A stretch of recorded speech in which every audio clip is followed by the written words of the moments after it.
So this is a new frame. It's a clean sheet of paper. How does this clean sheet of paper make you feel?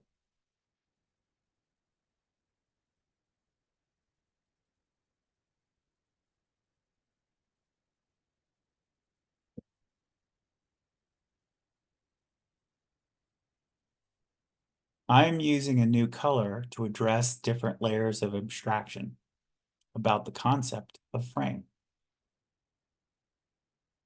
So think about meta, right? That I talked about meta. Meta is just a version of abstraction.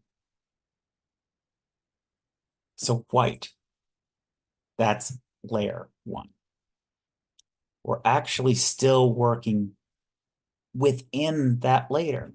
Remember, the master goal is using framing to introduce clean thinking to you.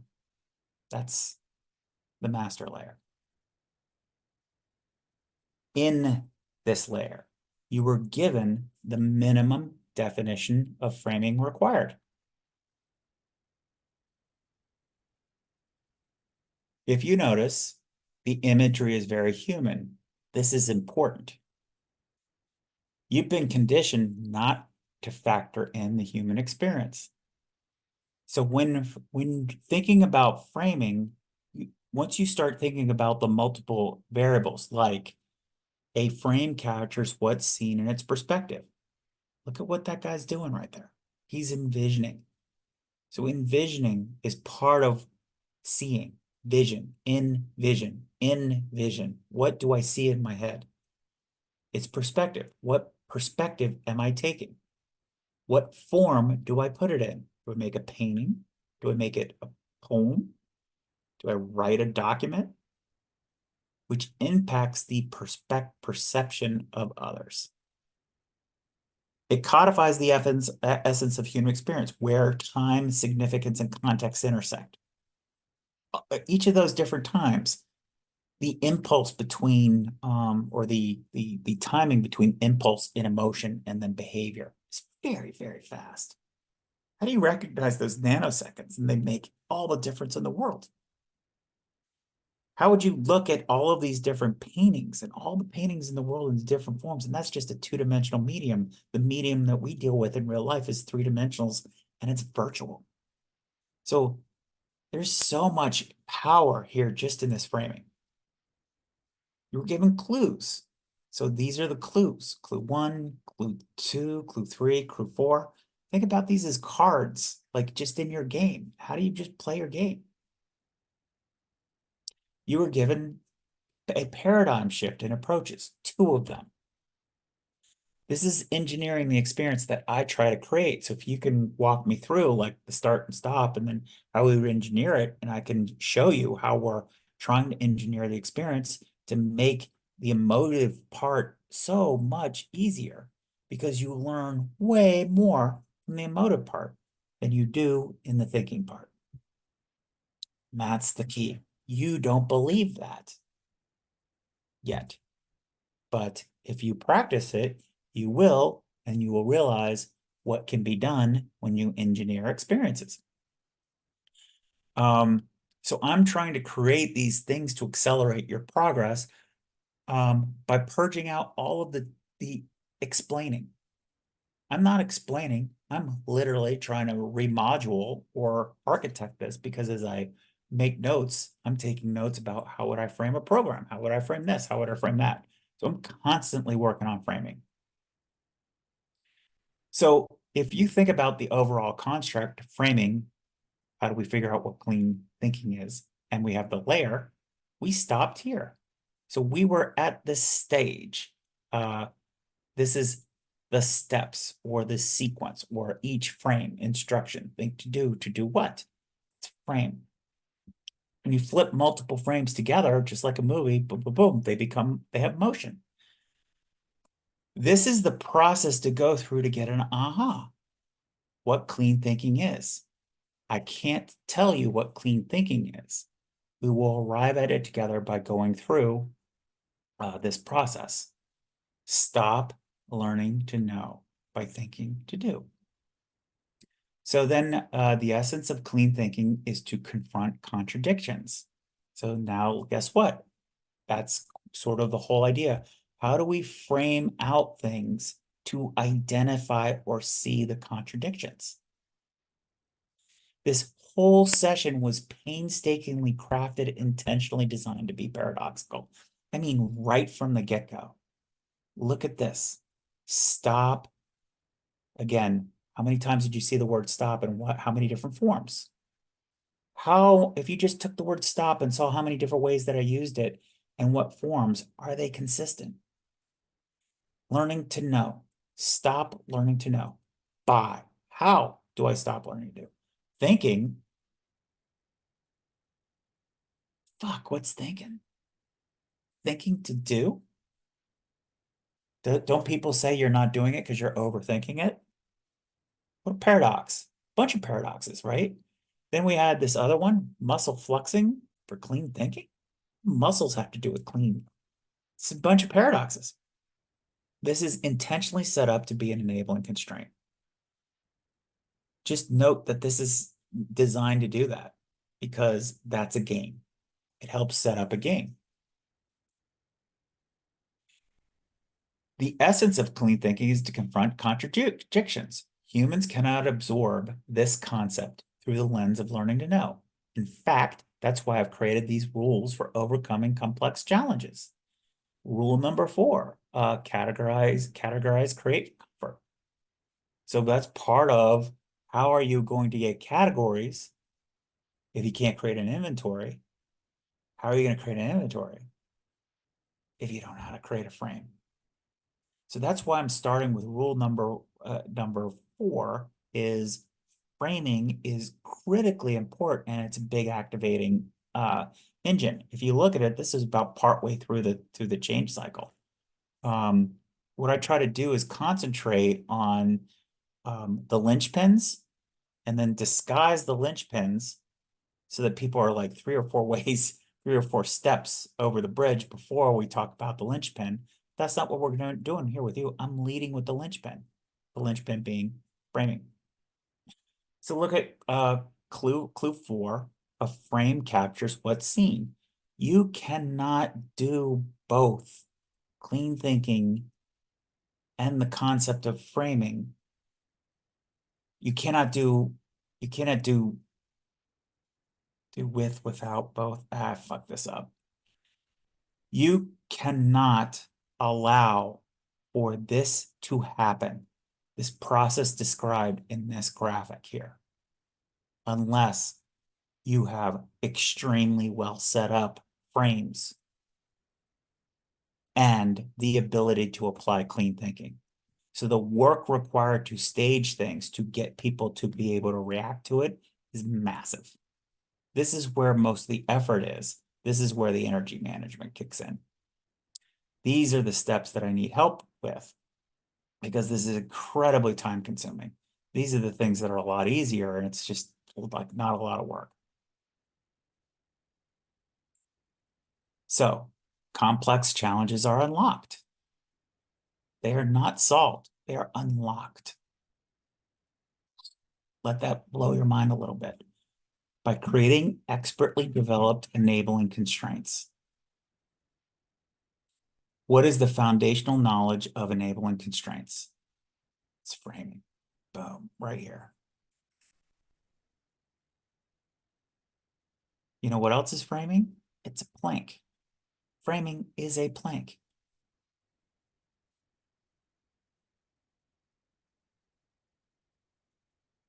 We save the most time by mastering framing because framing creates foundations.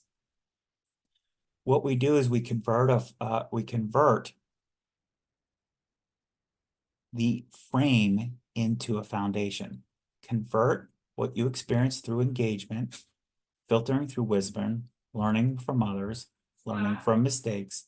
You build a foundation of pure truth to confidently build upon. That's framing. You create a situation to be more malleable. In a frame, you are also paying attention to a situation.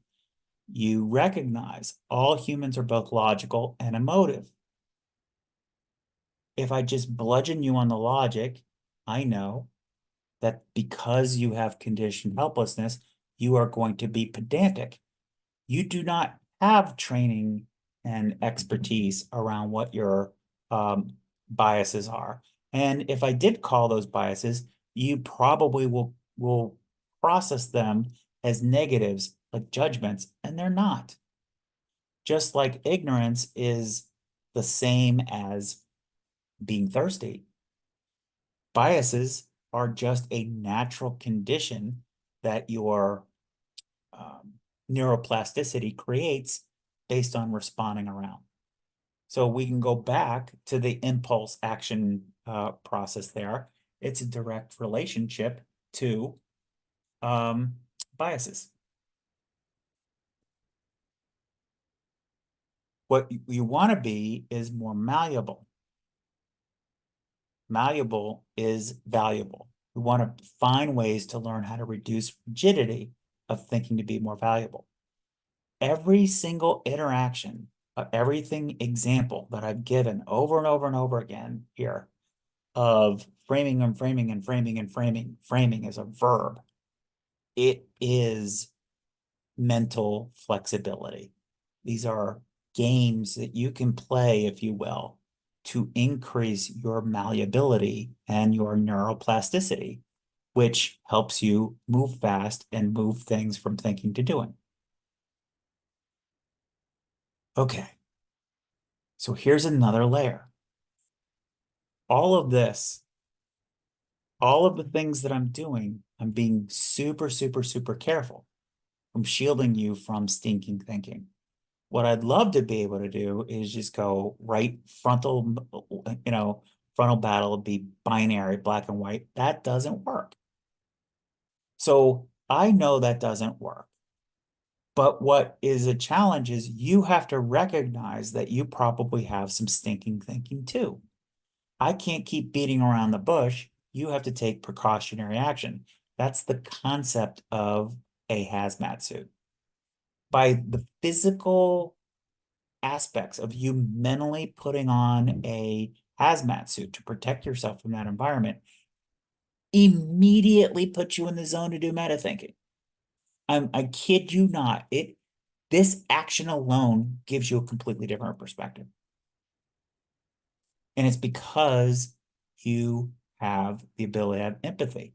If you worry too much about whether you're getting the role right, rather than just playing the part like here I am, like you can't imagine yourself in a hazmat suit checking some certain things, like, you know, but maybe you don't know what monitors to check, and then you're worried about too much.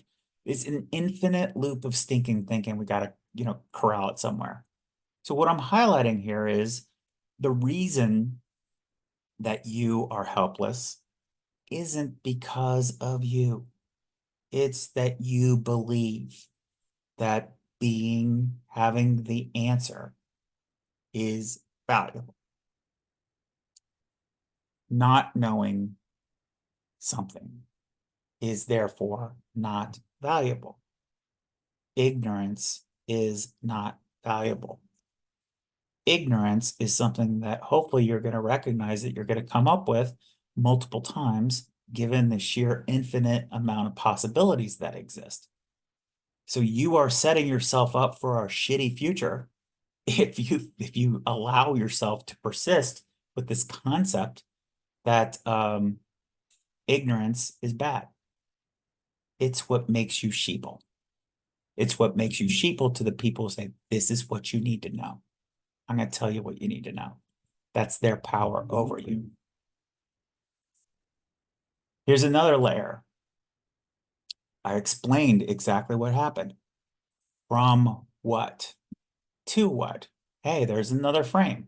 From negative thought to no action. And this is the process. Using learning to know processes while applying things you've been exposed to. This should be credible to you. It's based on a lot of science, research, and application. It's your choice. You can accept this, challenge me to prove it, or be pedantic and argue irrelevant details. But this is super clean. We can argue whether there's other steps in here or not. Are you a neuroscientist? I mean, what's the point? Why? Does it make sense? If it makes sense, you use it to do what? To do these things, to move from negative thought to and no action to different kind of thought, to any kind of action. So here's the other interesting thing. Framing is empowering. So when you think about framing, I need you to think about Russian dolls. Just like one frame will stick into another, will stick into another. We're on this thing here, layer 3. I color coded. So we have the white layer, we have the red layer, and then we have this layer here, which is sort of like the, explainer kit of using frames to explain frames, to highlight frames, to, show all of these things. What you need to recognize is that these concepts I'm sharing with you all embrace things that are designed to create emergence, modularity, encapsulation, emergence, recursion, self-referencing, meta-learning, enabling constraints. All of these things are embedded into the design of framing. So that means when you design something from framing and then use it, and it meets certain characteristics, you can reuse it and go up and down and in this box and build planks. The amount of things that you can build are almost infinite.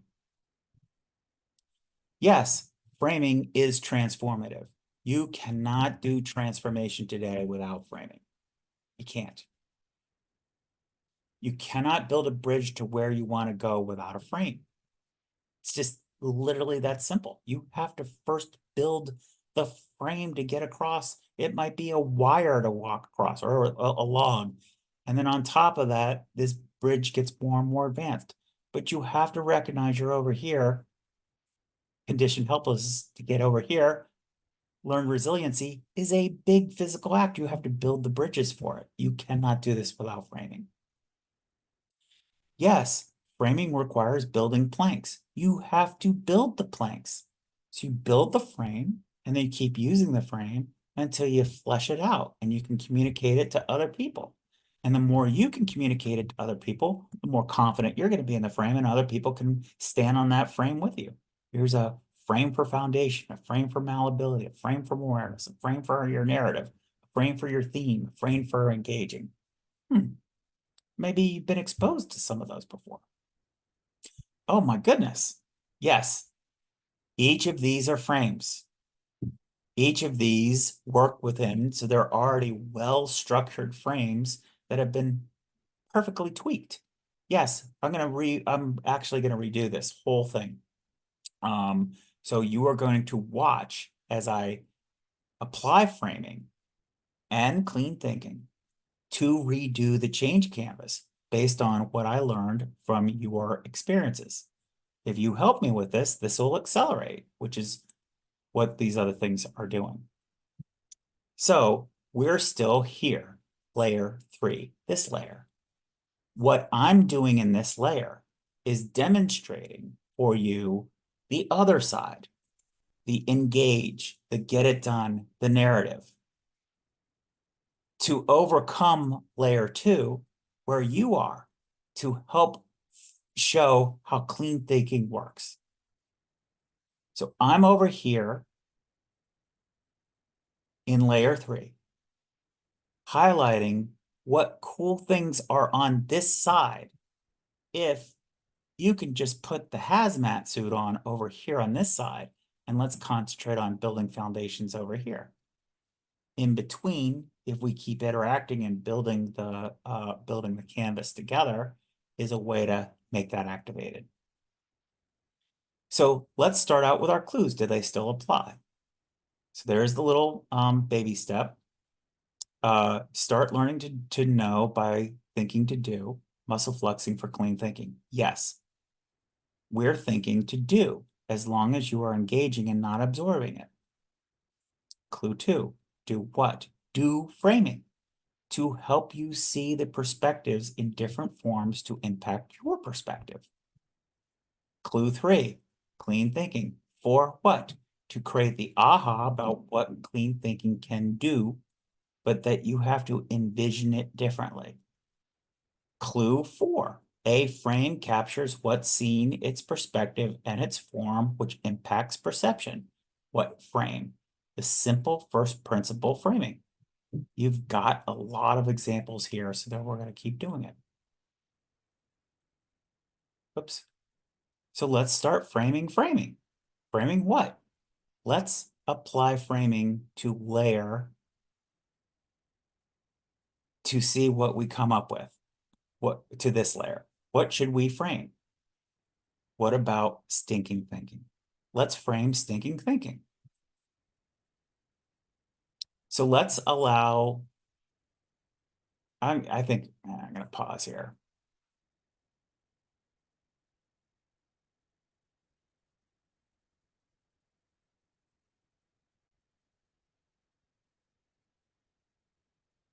So to recap, restart.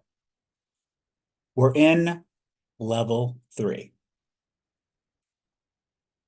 We're using framing to understand framing,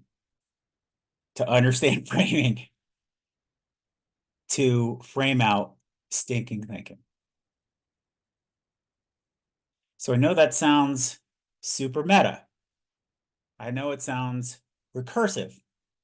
These are concepts that you get a chance to participate in because I'm introducing them 100% technically correct with regards to complex adaptive systems and systems thinking. The issue is you learn about it, versus trying to apply it. All right, so let's not let the words fool us. Let's just recognize that it makes sense to try to understand something, to keep understanding it, to always keep doing something so you don't paralyze and not do anything. That makes sense, right?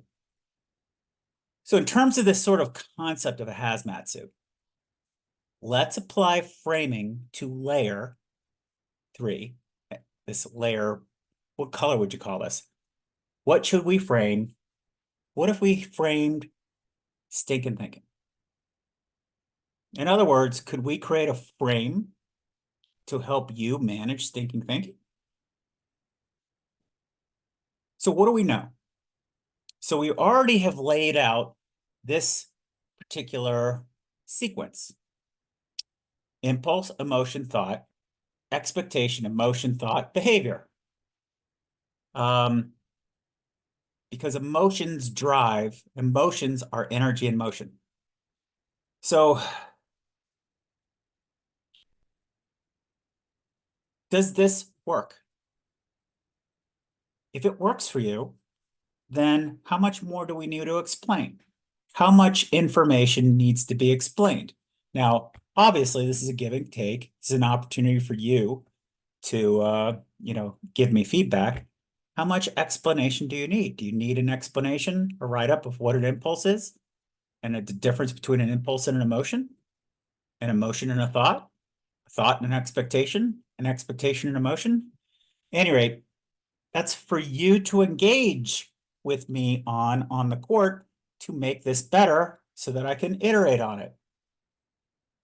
Okay, so if we look at this, how will we help see it? Well, if we look at impulse, emotion, thought, expectation, a form, we could look at that as a process, right? So a process is a form that we can see something in. So this is a very important part. Most people think about form as only content. That's because we've been conditioned so much on templates. And content is training to just know shit. So process is a form. What is the basic fundamental form of a process? There's an input, stuff happens to for the input, and then there's an output. That's it. That is a process in its most basic fundamental form. Okay, so let's take that. So as a process, is this illuminating? You have an input. We have this input specifically. We can know the moment in time, specifically when we started off the red. I don't know what this is. This moment here is knowable. We know, or we hypothesized, a whole bunch of things that happen in this era to an impulse. I feel exposed not knowing the answer. I don't know what it is. And all these activities happened. What is the output? Anger, expectation, tell me how. The output is anger, frustration, or feeling dumb, and an expectation. Just tell me how. This isn't good. I can't give you feedback until it's in a form I can do something with. Now, the point here is that we're illuminating up here in this end. How you perceived the input is stinking thinking. Stinking thinking right here, which leads to stinking thinking or stinking feelings, stinking action here. So the thinking going in dictates the thinking coming out. What do you think of that? Isn't that empowering? Is it confusing? Do you need to know more information? How can we help get around this frame and build upon it? So what is the mechanism here to change in the first place? So mechanism is an interesting concept. Let's park that. I think this is further down the path of clean thinking. But just recognize I'm separating the difference between mechanism and process. That's very, very important. But if we look at this map here, and we take the process out and look what's happening, you have a feedback loop over here. A feedback loop between emulsion, sort of feeling, emotion, thought, to feedback loop. What sets this off?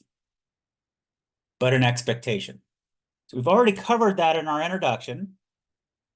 We've already sort of given you one high-level frame to do it, sort of to chip away at that belief structure. Here's something way down at level 3. So the same concept of impulse, emotion, expectation was introduced at a much higher level. This same concept is zoomed in at layer 3.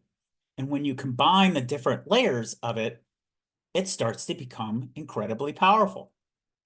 So you have a feedback loop between expectation, and then that feedback loop justifies because you have that expectation. So the expectation dictates or drives what your impulse is. It drives even what you're looking at and what you pay attention to. Then, based on whatever feelings you have and whatever immediate thoughts come to mind, despite any other information that comes to mind, you get justified with what your actions and behaviors are. So you have two feedback loops that are interrelated. You can have the feedback loop on the front end of having a negative input side. Then you have a negative output side. I don't know what to do. I feel bad. You know, I'm not clear. Yeah, I'm going to be judged, whatever. But you couple those two most common factors together and you get tons of inaction. So if you pop out the thing that was in the middle, what really is the driver here isn't so much because you can keep working on the filters on the input and you keep working on the behaviors. Fundamentally, the root cause here to address at the maximum impact, where you get the most benefit in terms of your time versus your return, is the expectation. And this is one of those things where a lot of people don't think about it. They think about, well, just give me output, just tell me how to do it. But you're never going to actually be able to do it. Because if you don't populate, even if I could give you the world's best template, let's say that's true. you still have to populate it with things. And if you're not paying attention or misreading the environment where your inputs are, you're going to populate the template incorrectly. So the form of what you're populating into is as relevant as what you populate it with. Both of these things, the input and the output, are 100% predicated on the expectation. Now, if you don't have the ability to figure out what an expectation really is and make it in a sort of black and white, you're not going to know what's driving your behavior. So expectation is a really important leverage point. It's a mechanism we can change. So let's apply a completed frame and see what we can do. Wait, what are we doing here? We're taking frames and using them with other frames? What are you doing here? Well, the question that we want to use is, where do expectations come from? We've made the argument, or the argument has been made. I've made the argument. I haven't heard you make the argument. So I will own that I'm making the argument. I am challenging people that learning to know is about stop. So that's a completed frame. There is work that underpins that, but you are seeing only this abstraction level and maybe another abstraction level called conditioned helplessness. Okay?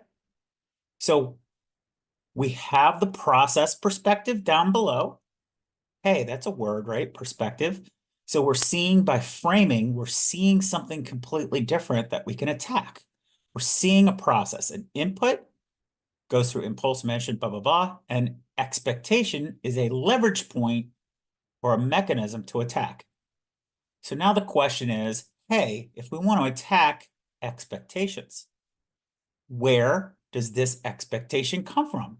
This is why I'm doing this, to get the answer. So let's apply the completed frame and see what insights we can gain by stress testing. So not only are we validating and tweaking this frame, this stop frame, this learn to know frame, but we're also gaining insights into this expectation. So that's a very important point. The whole purpose of providing frames and doing framing and comparing and using other frames, the interplay always makes everything better.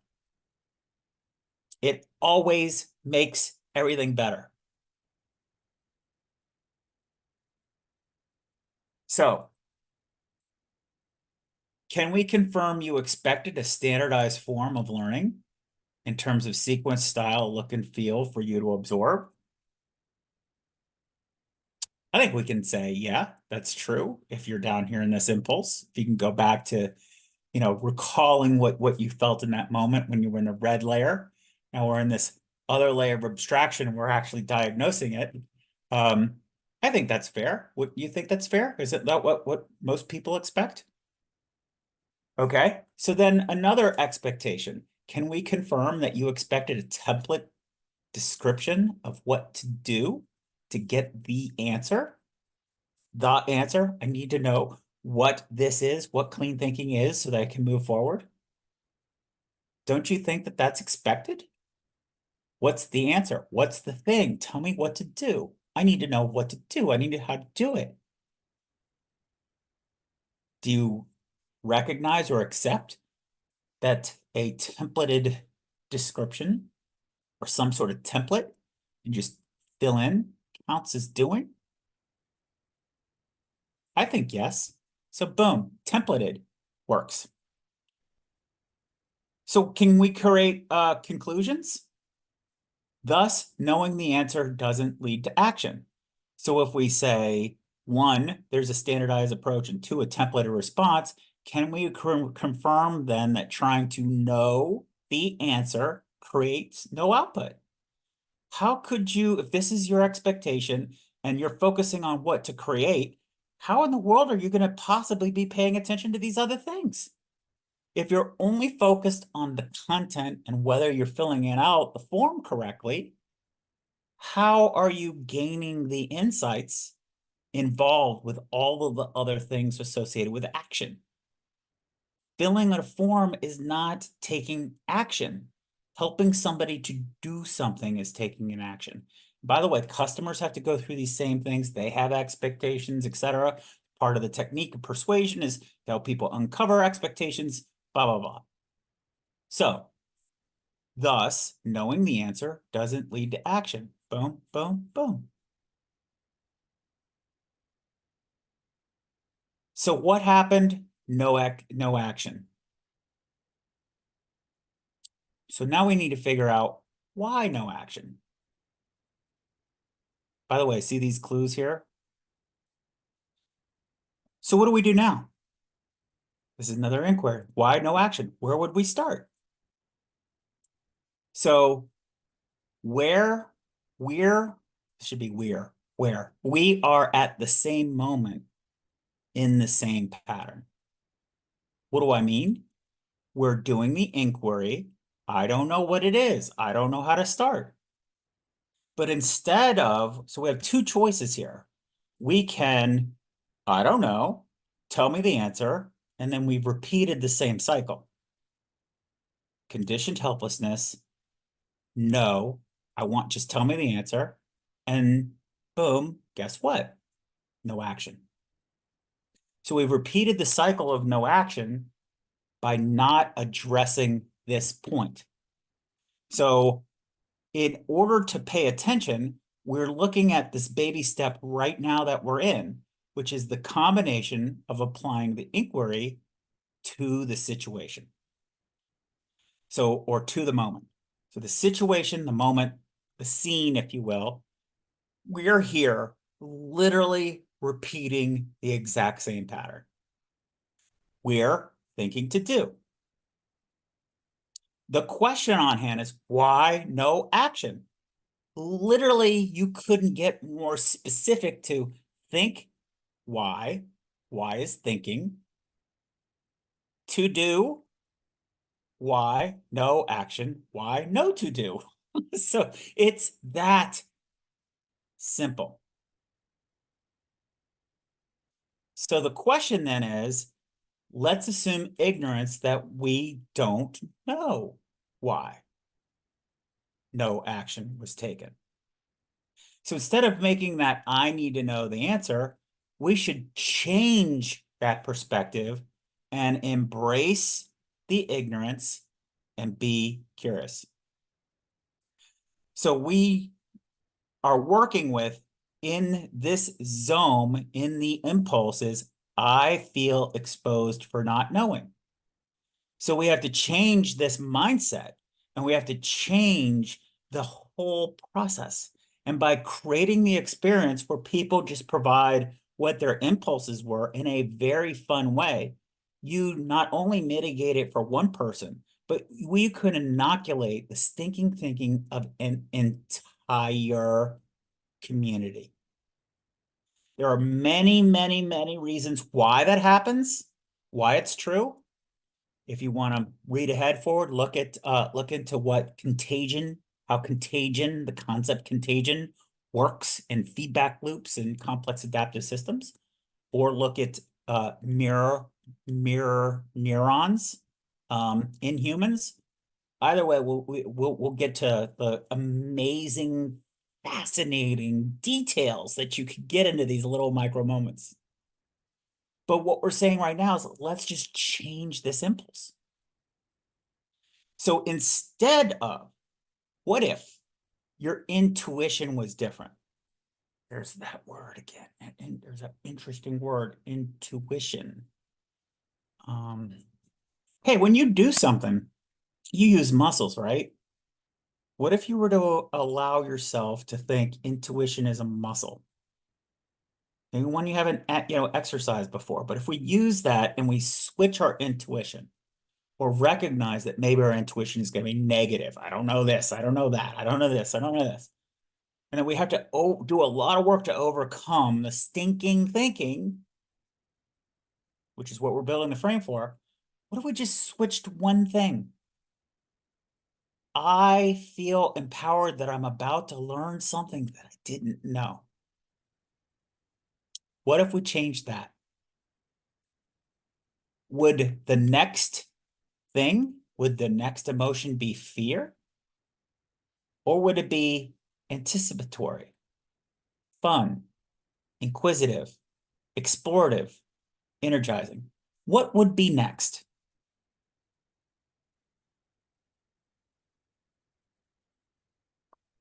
So let's examine the relationship between the actions and behavior. You were given this clue multiple times. Clue one, stop thinking to know by thinking to do, or stop learning to know by thinking to do. It was reinforced over and over and again. Did the concept leaning stop learning to know by thinking to do, did it ever move past just a title? It was designed to be transformative right from the get-go. Did you see it? And all of the times this clue was provided? And it was referred to over and over and over again with a lot of repetition. So how is it that if you're only looking for something to know, instead of shifting your perspective, how many things are you missing? Then when we look at the scene, the instruction, when we went back to the white, the layer one, instruction, thinking to do, clean thinking. I don't know what this is. The inquiry. What happened? Now, you were given multiple clues over and over and over again. In fact, you were given a frame. 1, 2, 3.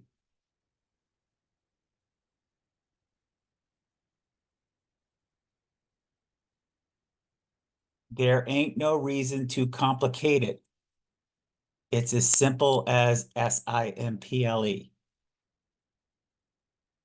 You were asked many, many times. I've even stopped counting. Can you find a frame? Can you model a frame? Can you find a frame? Can you model a frame? Can you find a frame? Can you model a frame? Just the act of doing helps expose these factors. Did you follow the rules? So only you know, or I would know, whether you did or didn't. The way that I would know at this point in time after multiple videos, I can tell whether or not you're choosing to practice by sending me things or not. I would always engage with anybody who sends me anything. I try to prioritize engagement. I stop everything that I'm doing and try to respond any way, shape, or form. So did you follow the rules? So let's apply some logic to this.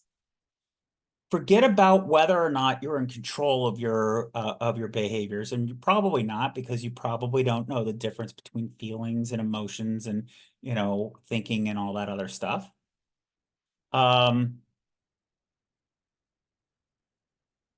However, your actual behavior, the things that I see, your actions, don't align with you following the rules. So, isn't it arrogant of you to choose to not follow the rules? So, the rules of how to play this game have been provided multiple times. In fact, they've been modeled how to do it. So all you have to do is watch and just do, watch and just do, which you have mirror neurons that I know work if you just model, just do it, just copy word for word what I'm saying and then do it. It gets you going. But isn't it arrogant of you to choose not to follow those rules because you're following a game plan of conditioned helplessness, which has been said repeatedly? We don't want that. Then get upset either with yourself or with me because the outputs that you're getting and the material you're getting isn't what you expect to know. Let this sink in. Not just for you, but every relationship you have. Every time you act and you say you know something and you don't ask somebody else questions to confirm, you're making assumptions. Those assumptions are based on expectations. And now what you're doing is instead of we can talk about control. What you're doing is you're trying to control somebody else or take control over somebody else's thing. Is that helping somebody? Or is that disempowering them?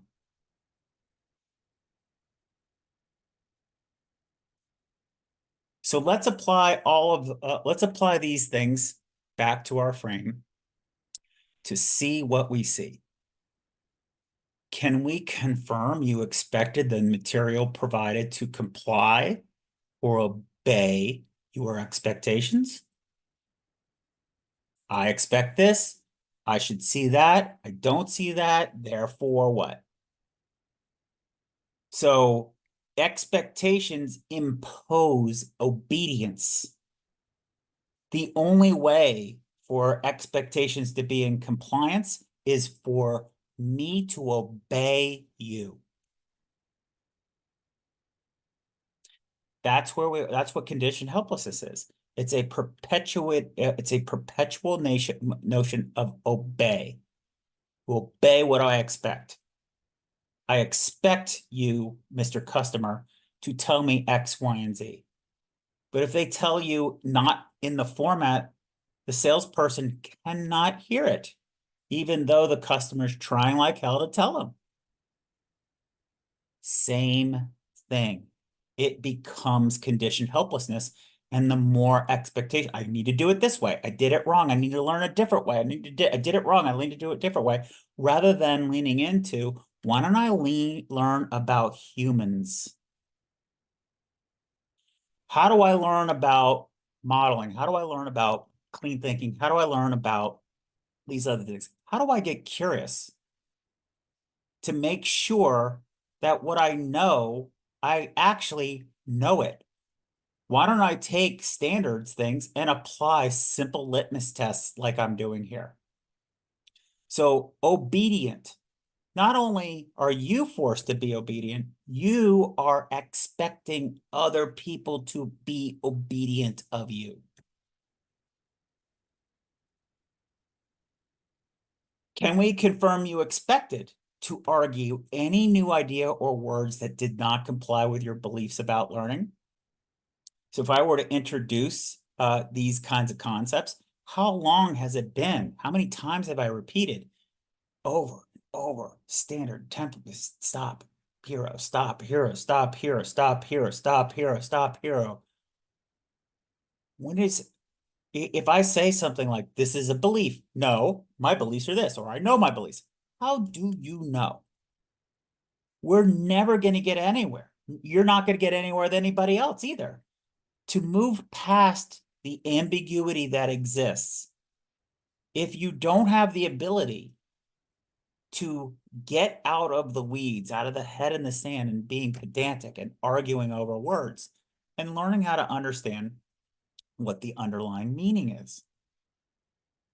So if we can conclude then that we already know that knowing the answer doesn't drive action, and you have a belief about learning that's driving your expectations. What does that add up to? Having to know the answer before doing is paralyzing, is it not? The behavior of those expectations is reinforced, is it not? That reinforcement is the very specific definition of conditioning. Therefore, learning to know is conditioned helplessness in a complex world.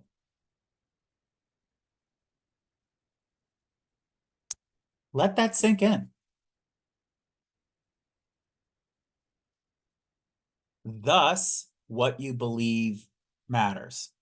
So here's a very, very simple frame to have in your head all the time.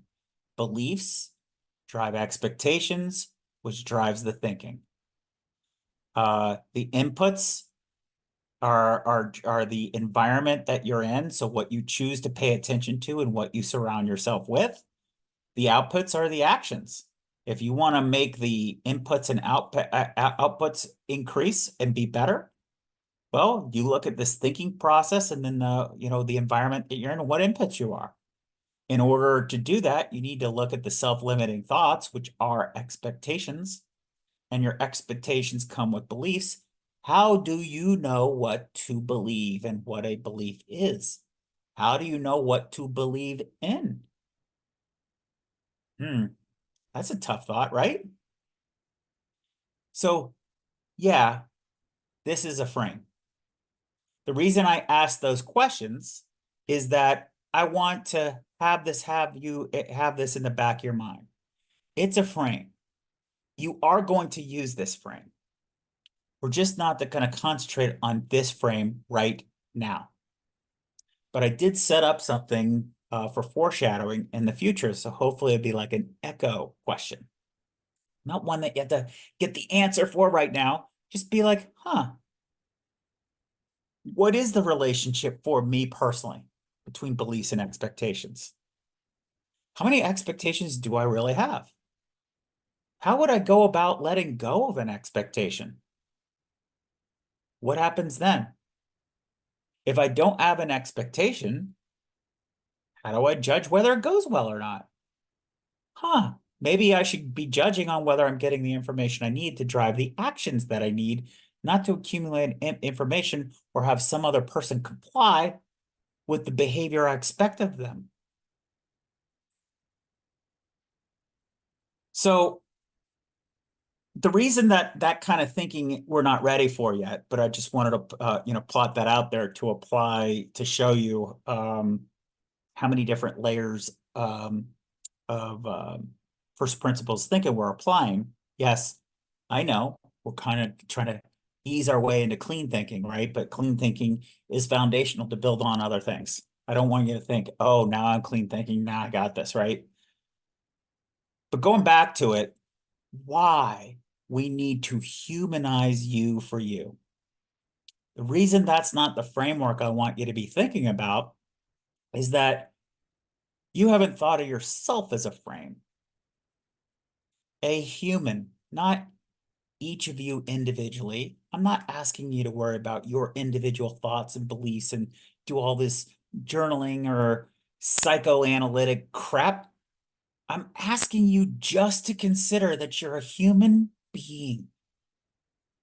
And you are like all other human beings, not just now, but who've ever lived in the entire history of the world.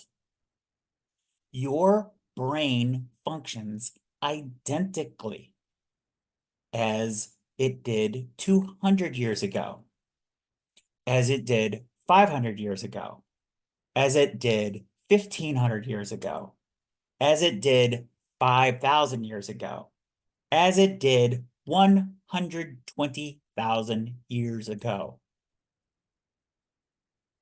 Your brain functions the same. It's the same brain. Your body interacts with that brain the same way.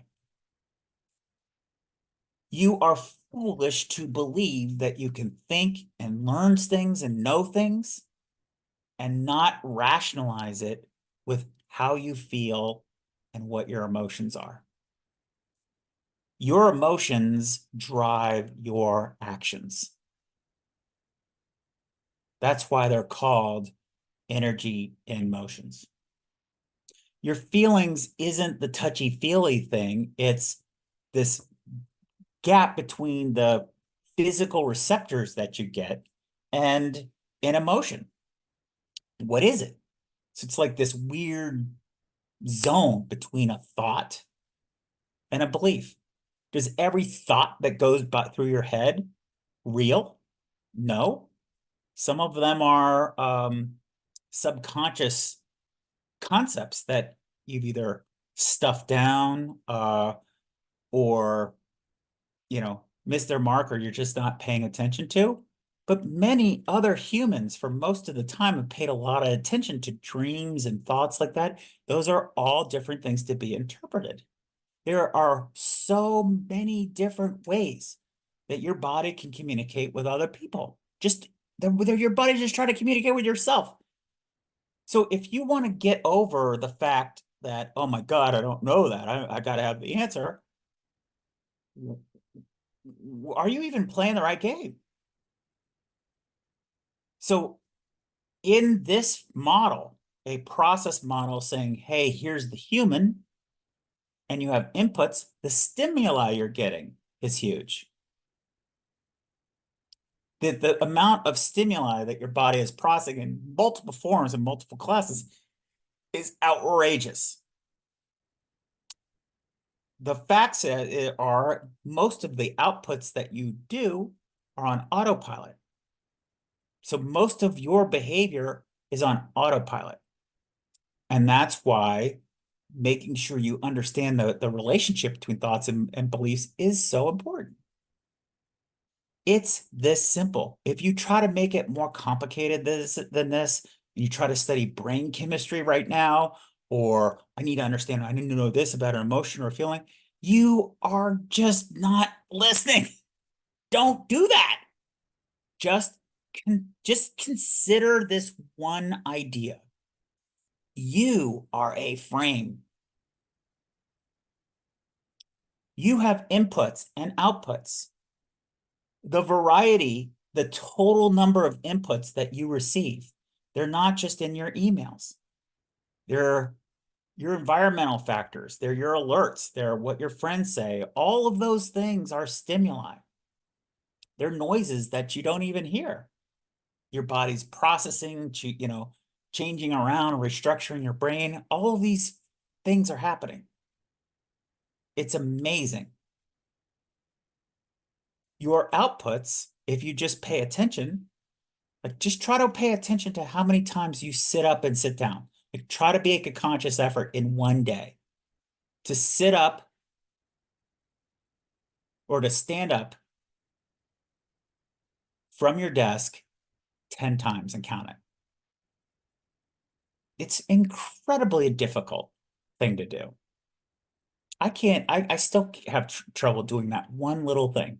And you would think the rational thought about being able to do it, but I can't process 10. I need other tools to be able to do it, and then I'm not going to spend the time to do it because it's not in a structured way for me to build it, or all of these other things.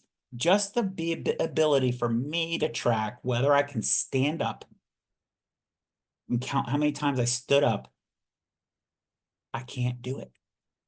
Or I could, I've not yet figured out how to do it. That's why this stuff matters so damn much. You're human. You hardly know about the human. Since the brain is the number one thing that drives most of the human, let me give you some more thing to be comfortable out. Neuroscientists say they can only map or understand a small portion of the brain. So if a neuroscientist whose only job to do it is small, what do you know? So if you think you're going to do a deep dive and learn a whole bunch of stuff and be able to operate on it, that's silly. Why don't we concentrate on the framing factors that matter the most? The goal is to make sure our thoughts and beliefs, feelings and emotions, our inputs and outputs are aligned. That's it.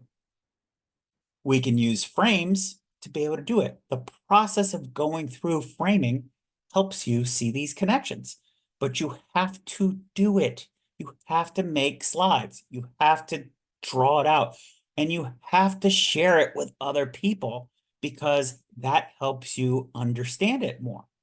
And when you are in the zone of trying to correct what you've put together, your frame, guess what? More of the brain is working. In fact, all 5 functions of your brain are working. So you are learning at a 500% bandwidth capacity than trying to know the answer and look only for the one specific thing to know that somehow you believe is going to unlock all that stuff. That's not how humans work. So, to put it in a nutshell, there's an even simpler way to think of this. And yes, we're setting up some other really, really cool things. If you just can take this and not say, yeah, I get it, use this frame. Here's how you think and behave in a nutshell. You have inputs. Those inputs are signals.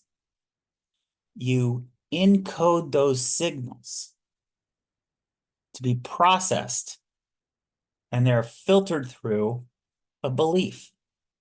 You encode those systems to know, I believe that I have to know before I do, or I believe that I need to do, and then I'll learn afterwards.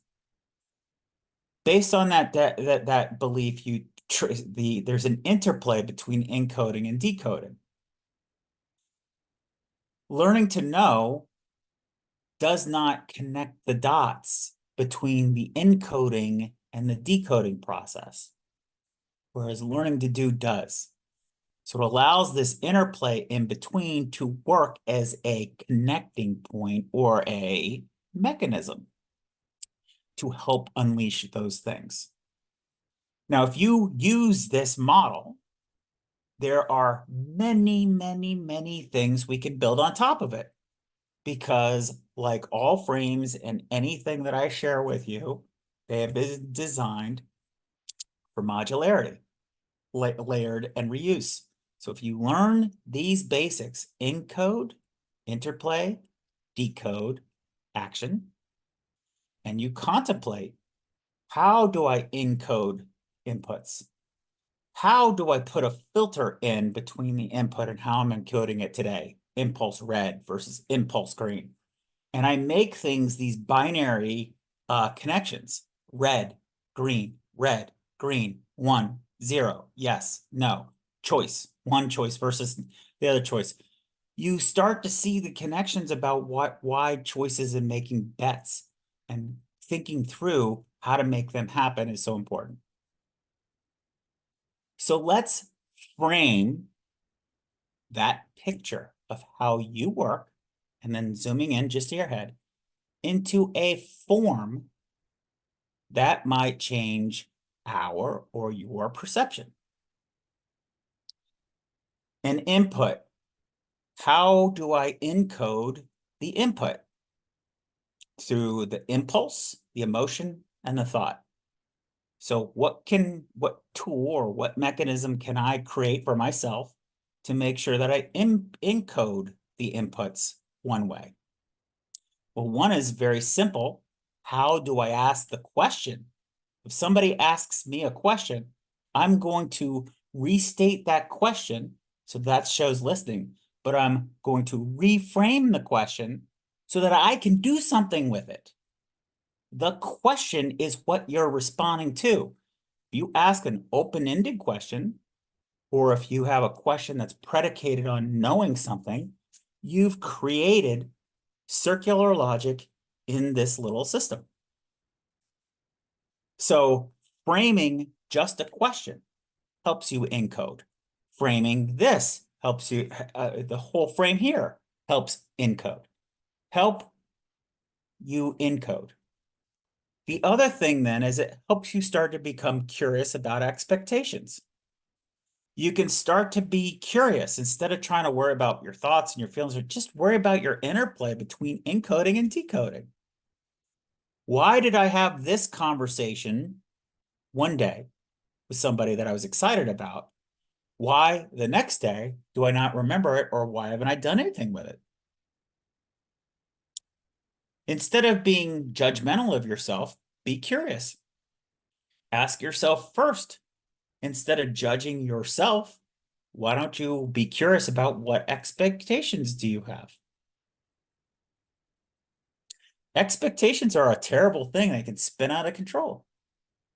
You don't even need to really ask a lot of questions about what your belief or your beliefs are or not beliefs are, but you can. Then in terms of action, what is the minimum thing that you need to do? Emotion, thought, behavior. How do I decode the things that I'm doing so that I can put together an output? Perhaps you could use a frame like this to construct what those might look like. You could use a frame like this to say, at this point, how do I align emotion, thought, and behavior? What checklist do I create? Do I need to do a simple checklist? You mean like a checklist that's in the change canvas? That could be one. There are many things that you could do. And the reason that you have it in a document form that you just reference one time is you don't have to think about it. You don't have to maintain that knowledge. You leverage the framework or the frame. That's more of an architecture. So we'll get in those distinctions later where I don't like to use, I'd like to use the word framework. But in this frame, in this mental construct, doesn't this reduce a lot of complexity? We've organized it. I've given you all the baby steps so you can check the logic like it's a geometric proof. At no point in time is there a logic error. If there is, call that one logic error out and gauge for yourself whether that's right. It's an algorithm. Do you have a sequence of events to take through? If not, just use these and then add or find out what works or doesn't work and amend from there. So let's decode this frame into something actionable. So, number one, awareness. If you state out multiple times, verbatim, like you could use this as a chant, my beliefs have a much bigger hold over my thoughts, expectation, actions than I realize, and that's okay. You probably need to go through that at least. You need to do that sort of commitment for like 21 straight days until you'll start to see it. And you can go double check that. Go look at habit if you want. Expectations. Beliefs influence my expectations. Period. When I cannot articulate my expectations, I impose control over others, and I also lose my own control. What does that mean? It means that when you can't articulate your expectation of somebody or what expectations you think other people have, it means you have no idea. So you're allowing everybody's accumulated expectations to control you. That's why you lose control. And then unfortunately, though, because you don't know what your expectations are, you impose control on other people. Objective. By stating what I want, I can let go of or manage my expectations and then take the actions in my power to accomplish what I want to do. I know you're going to think this is silly, but because these are stated like commands, your body will respond to it the more you talk this way to yourself or think this way. By stating what I want, declare what you want. I want this. No, I'm not signing up for that. Be declarative. It is incredibly empowering. It makes people who don't question their expectations uncomfortable as hell. Don't let that bother you. Just be able to recognize there's a difference between a want and a need. When you communicate, I have this need, you are putting anybody in a position to say, hey, either give you the need or I don't. If they don't meet the need, they're not valuable. But more importantly, you're inviting a whole bunch of these the negative enabler to quote unquote throw stuff at you because you quote unquote need it. And hopefully something will stick because they're only valuable by getting feedback. Oh my God, that was really helpful. Because they're needy themselves, but they're not listening at all to what anybody wants. They find need and they service need, because they're not in control of what they want. And you can get sucked into that very easily because of group dynamics and things like that. It's different framing conversation. So you can say input. I can choose my inputs and I can create filters, my own filters. You can choose to not hang out with negative people. You can choose to stop listening to angry music and listen to more positive music. The amount of things that are in your control are huge. Then you can go to encode. I can create my own roles, like process in your head. I'm this person for that person. I'm playing this part for that story. I'm playing that part for that story. I can create my own forms. I can create things to distance myself from the input so that I can not respond impulsively so fast. Just creating some separation between you and the event. That is huge. Play, in terms of that interplay, right? You can take the inner out of it, play. I can create scenarios or games or other ways to create the interplay between knowing and doing. Even if you have to think that you're playing Scrabble or whatever with something and then turn it into something that you give to somebody, do it. It works beautifully well. Decode. I can experiment and interact with different types of structures to help me moving from thinking to doing faster. In other words, I can try this format or that format and see what works. And then output, I can choose to learn from the feedback from engaging. So that should be output. I should change that.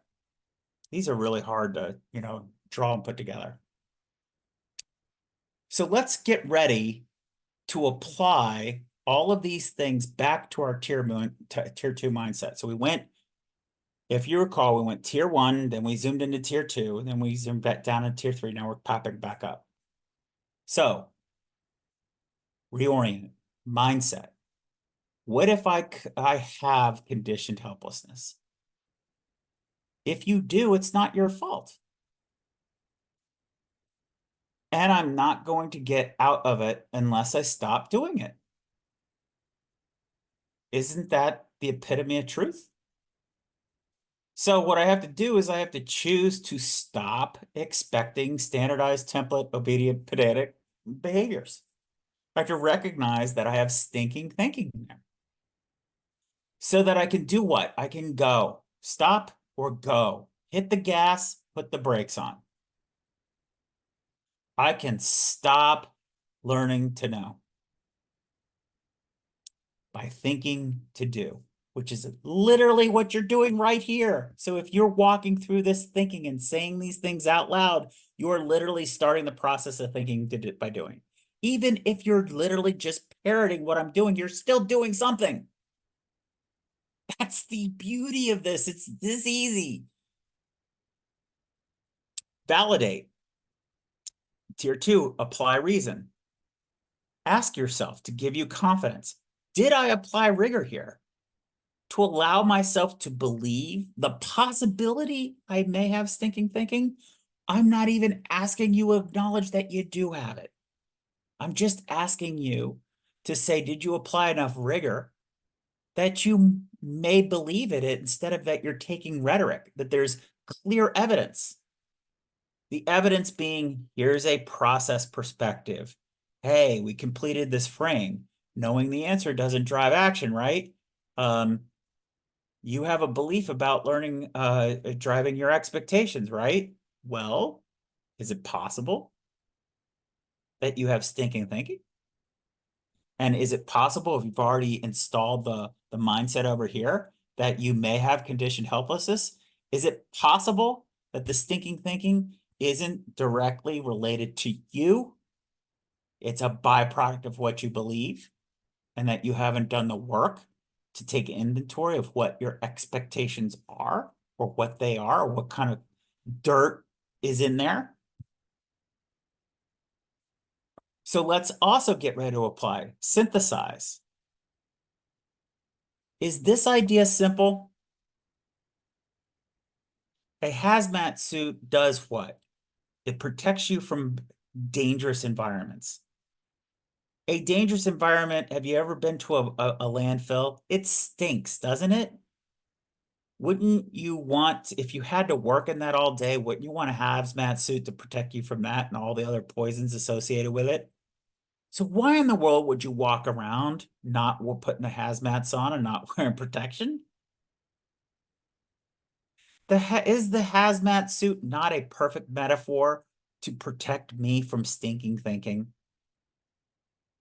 And given conditioned helplessness, would it be stupid for me to not embrace it?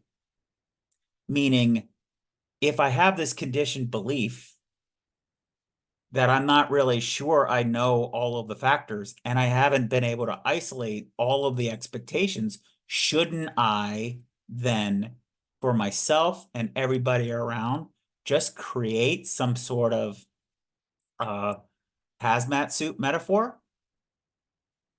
Here's the interesting thing. By the process of you trying to think about that, and whether or not you're doing it right and you're making the metaphors, you will start to not be so self-absorbed, which will take the heat off of the focus on I and me, which will allow more things to be possible.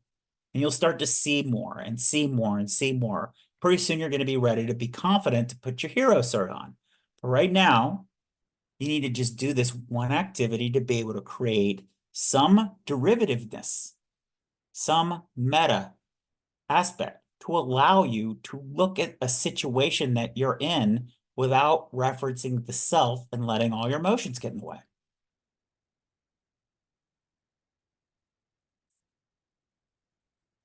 Do we not have a foundation that you can stand on?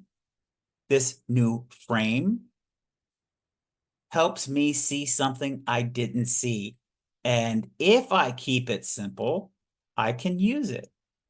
This is a foundation that we converted from wisdom and learning from others and trial and error with mistakes, is it not?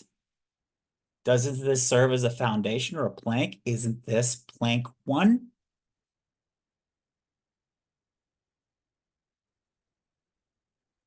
Oops. Let's get ready to apply tier 2. What character? What role? To engage, you must use the frame as if you are in a medical, as if it's your metaphorical hazmat suit. This requires some thinking. It's not possible that you're going to get it right out of the gate. But each time you try to do the creative process of try to get in character and use this, you are going to learn a tremendous amount of things, either about what you're trying to accomplish in the first place or this yourself. If you choose to relax and not worry about how you are going to be perceived and concentrate more about what is the thought process of going from inputs to outputs. If you concentrate on that, you will love this concept and you're going to want to develop new roles, new characters. Intuition. Reflection. How do we develop upon our intuition and not just be so impulse driven? Now we've gone too far with data driven, so we're not even thinking. You reflect. Could it be possible that if I focused on my impulse and intuition, it could have a huge impact on me. If I were to change this green impulse or this red impulse to a green impulse, could that have an impact on me? If so, how does that relate? We already talked about just the simple shift of framing. I feel exposed not knowing the answer versus I feel empowered by learning something I didn't discover. Immediately we shift the focus away from I don't know something and what I don't know to what do I get to do? Immediately the shift, it's radical, it's transformative in this one simple thing. Get ready to apply it to tier 2. Engage. Are you willing to play? I can create scenarios, you yourself, games, and other ways to create the interplay between knowing and doing. Create games. Play the games. Follow the rules to play the games. Take baby steps. If you need to and you think this is stupid and beneath you, well, A, that's your arrogance kicking in. So if you need the arrogance and you need the pride factor, call me and I will write up or co-create something with you to show the absolute genius of both of these, because both of these are high-end, sophisticated concepts. Like ridiculous. You're going to be super surprised at how sophisticated it is, but you don't need to wait 6 years to learn all that. You can start doing it immediately because you already know how to play games. And if you can kind of channel the idea of being a baby and taking baby steps, I even have a great video that I even use myself. That's super funny. You can do tons of things, but this is how you get engaged. Break it down.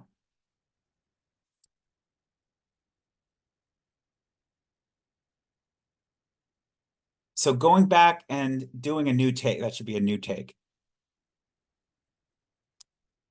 Instead of play, what we've done is we've taken time out from a scene, which was also time out of a scene, right? So it's like, but I can create scenarios, games, and other ways to create interplay. So what we were doing when we last reviewed, I don't know what this is, but we're going to replay that scene with this perspective.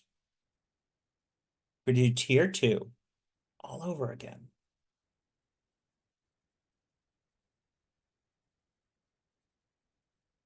Now to remind ourselves, what scene are we replaying? Where were we? Instruction, think to do. Inquiry, where we put it in the box to do clean thinking. Inquiry, I don't know what this is.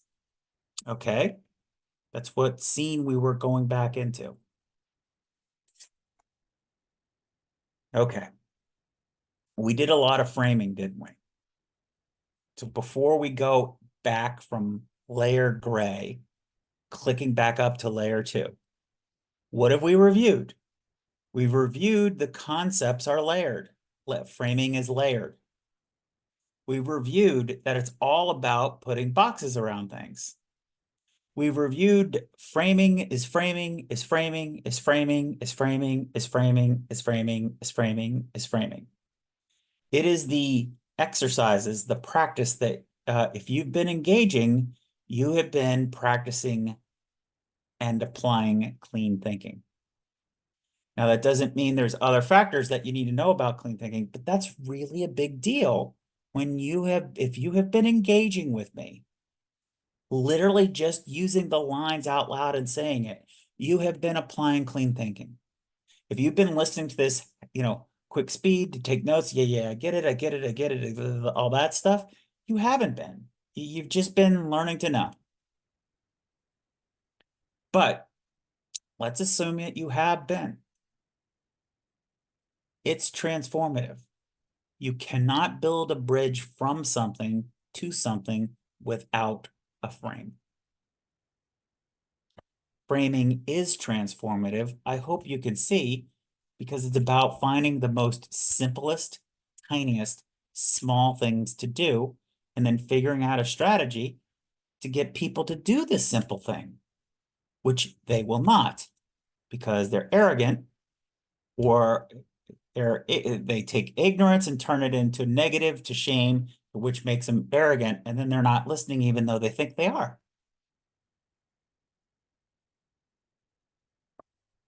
This should feel embarrassing. I put this section in here on purpose. If you feel embarrassed by ignorance and you don't feel embarrassed by this, you are too self-focused. So I put this in here of basically saying, look, if you're not going to follow these instructions, then you tell me what clean thinking is. You tell me how to go about doing it. Because that's what you're saying, is that you know better, whether you realize it or not. And that you know how you need to learn. And you know how you need this to format. And you know all of those things. Well, what's in it for me? This, by doing it this way, it's bi-directional. I'm learning if you're giving me feedback. We create a positive feedback loop. But to check out, to not engage, all of those things, it's arrogant. And you're going to try to tell yourself, no, I'm humble. No, I just, I don't know, or I don't have time. Those are all excuses. The bottom line is you're choosing to not follow the rules. That's the reality. Now, you could disagree with the rules and challenge the rules. That's not arrogant. That's actually great. Then we can discuss whether or not you're challenging. Is it pedantic or is it, value added? Either way, we're doing something. This is here designed to help you gauge what you should feel embarrassed by or mad at. And you should not feel embarrassed if you don't know. That you should never feel embarrassed if you don't know. This should be illuminating for you. This should be awakening. That these feedback and these feedback loops, you have conditioning and these filters. That's sort of like a water, like we could filter out the action, or we can filter out the thinking over here, like two filters to put in. Yeah, there it's headway to, clean thinking. But fundamentally, we got to attack, sort of the turds in the water, if you will, which is the expectation. All of this is the thing that's polluting your environment. So where does this come from? That's empowering. This should be comforting as hell. When you go and say, hey, an inquiry, if I have an inquiry, you can control or frame how you ask the question. But when you run into a situation you don't know, I don't know what this is, train yourself to think, I feel empowered that I'm about to learn something I didn't know. It's a gift. You should relish this opportunity. Makes life super exciting. You never know what's going to happen every day. Now, if this were your attitude, would you have fear and then lock up and then de-energize and not have energy and, and not have the energy or the time to do something else? Or would it be anticipatory, fun, inquisitive, explorative, engaging? What do you think? This should make you feel relief. If you think about it differently, wouldn't you react and act differently? Won't you have more energy? You've been learning a ton, but I guess there's another one here. Framing is empowering. Learn it once and reuse. This concept over and over again, planking, building on planks, building on top of foundations. It's recursive. You have to keep doing this. The more you keep doing this, these laws, these scientific principles that just happen, right? They just happen, kick into effect. But you have to think about this as muscle memory. What you are doing here, if you are engaging, is applying first principles. This is steps beyond clean thinking. You need to practice framing it to realize it. So you have to frame out the frame of the framing and the framing. So figuring out how to apply this to Russian dolls or fit it into Russian dolls, or figuring out how you would build this in Legos. All of that is framing. And it builds the muscle memory to connect the thinking and the doing. So tier 3 is now complete. The end.